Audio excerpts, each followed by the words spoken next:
Mesdemoiselles, Messieurs, le colonel Patrice Hugré et l'ensemble du personnel de la base aérienne 115 d'Orange vous souhaitent la bienvenue. La cérémonie à laquelle vous nous faites l'honneur d'assister est présidée par le général d'armée aérienne Stéphane Mille, chef d'état-major de l'armée de l'air et de l'espace. Elle comporte une revue des troupes, une remise de décorations, la lecture de l'ordre du jour du retrait de service du Mirage 2000C RDI et de la mise en sommeil de l'EC-25 Île-de-France. La remise du fanion de l'EC-25 au service historique de la Défense symbolisant sa mise en sommeil, les honneurs rendus au drapeau, puis dislocation du dispositif.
Ordre du jour numéro 11 du 23 juin 2022.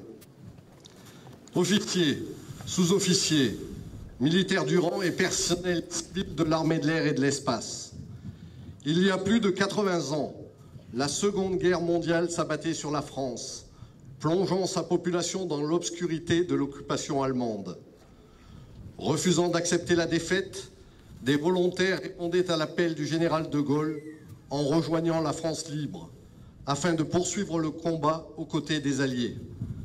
Le 7 novembre 1941, le groupe de chasse 340 Squadron Free French était créé, formant les premiers jalons des forces aériennes françaises libres. Après une période d'entraînement en Écosse, le groupe de chasse Île-de-France se distingue à partir du 10 avril 1942 en assurant aux commandes du Spitfire la couverture aérienne du raid Jubilee sur Dieppe en août 1942, puis de l'opération Overlord en Normandie le 6 juin 1944. Il soutiendra les troupes alliées libérant la France, la Belgique et les Pays-Bas jusqu'à la victoire finale, après 7100 missions de guerre et 75 victoires homologuées.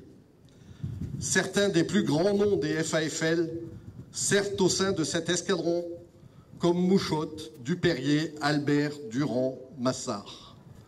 L'unité, à titre collectif, et 22 de ses pilotes sont faits compagnons de la libération. Si la grandeur de l'homme est de se délivrer du destin, la grandeur du guerrier n'est pas de se délivrer du courage.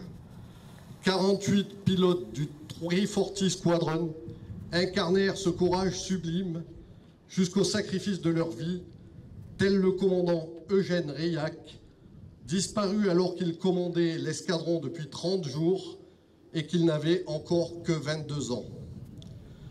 L'histoire se poursuit et en mai 1946, le groupe rejoint la 5e escadre de chasse à Régaïa en Algérie. Alors équipé de P-63 King Cobra, il prend part aux campagnes d'Indochine à compter de juillet 1949. Conduisant près de 4600 missions de guerre, l'action de l'escadron et la hardiesse de ses équipages illustrent de nouveau la capacité d'adaptation de l'aviation de combat française. Au retour d'Indochine en 1951, l'escadron de chasse revêt officiellement le nom de 2-5 Île-de-France. Il rejoint le ciel de Provence et la base aérienne d'Orange Carita, qu'il ne quittera plus. Les missions se diversifient alors au gré des montures successives que sont le Mistral, le Mystère 2, le Mystère 4A et le Super Mystère B2.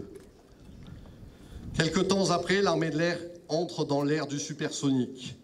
Le personnel s'adapte une nouvelle fois aux commandes du Mirage 3C puis du Mirage F1C pour assurer la mission de défense aérienne en métropole.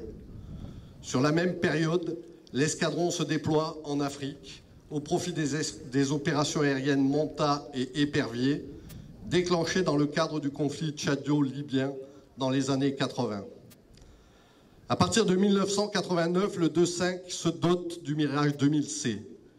Chasseur par excellence, cet avion aux performances et aux qualités de vols exceptionnelles sera équipé des radars RDM puis RDI, du missile Super 530D, de 2 canons de 30 mm qui lui conféreront un avantage décisif sur ses adversaires. Cet intercepteur bisonique à l'allure épurée, si caractéristique, tiendra sans relâche avec ses aviateurs la posture permanente de sûreté aérienne 7 jours sur 7, 24 heures sur 24. Aujourd'hui, la mise en sommeil de l'escadron de chasse 2-5 Île-de-France s'accompagne du retrait de service du Mirage 2000C RDI après plus de 235 000 heures de vol. Cet avion de combat légendaire aura marqué l'histoire des plus grandes unités de l'armée de l'air et de l'espace. Son épopée est partagée entre la 5e escadre de chasse avec le 1-5 Vendée, le 2-5 Île-de-France et le 3-5 Comtat-Venessin, la 12e escadre de chasse avec le 1-12 Cambrésis et le 2-12 Picardie, ainsi que l'escadron de chasse 3-11 Vexin basé à Djibouti. Je ne peux pas citer ces escadrons sans penser aussi aux camarades de la 2e escadre de chasse qui, à un moment ou à un autre, ont été amenés à voler sur cet appareil. Riche d'un engagement constant, aussi bien sur le territoire national que sur les théâtres d'opérations extérieures, cet avion a multiplié pendant plus de 30 ans les engagements opérationnels avec succès. Déployé en Arabie Saoudite pendant la guerre du Golfe, puis sur le théâtre des Balkans, le Mirage 2000C RDI s'est illustré à nouveau ces dernières années. Ainsi, sur le territoire africain, il participe aux opérations Épervier au Tchad et Barkhane au Sahel, démontrant la multiplicité de ses capacités et la polyvalence de ses pilotes et de ses mécaniciens. Animé par l'esprit d'équipage qui traverse les frontières, il a également contribué à la mission Baltic Air Policing en Pologne et en Lituanie, aux côtés de nos alliés. Enfin, la carrière opérationnelle extraordinaire du Mirage 2000C RDI aura marqué toute une génération d'aviatrices et d'aviateurs unis par les liens du Fighting Spirit. Anciens du Mirage 2000C RDI, de Cambrai, Orange et Djibouti, personnel de l'escadron de chasse 2-5 Île-de-France. Aujourd'hui, une page glorieuse se tourne. Vous avez arboré fièrement la cocarde tricolore pendant toutes ces années et votre expérience singulière constitue un héritage précieux pour l'histoire de l'aviation de chasse et celle de l'armée de l'air et de l'espace. Vous pouvez en être fiers. Nous vous devons ces faits d'armes remarquables, accomplis au prix de nombreux sacrifices, à travers votre engagement, celui de vos familles et celui de vos aînés à qui nous rendons hommage. Aujourd'hui, la grande aile Delta du Mirage 2000C RDI se replie. Pour autant, son aventure, écrite et partagée par cette communauté de destin à laquelle vous appartenez, ne s'achève pas définitivement. La mission se poursuit sur la base aérienne 115. Demain, le Rafale prendra le relais. L'esprit chasse reprendra de plus belle. Et jamais, au grand jamais, vous ne cesserez d'œuvrer pour la grandeur et le succès des armes de la France. Fermez le banc.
Reposez.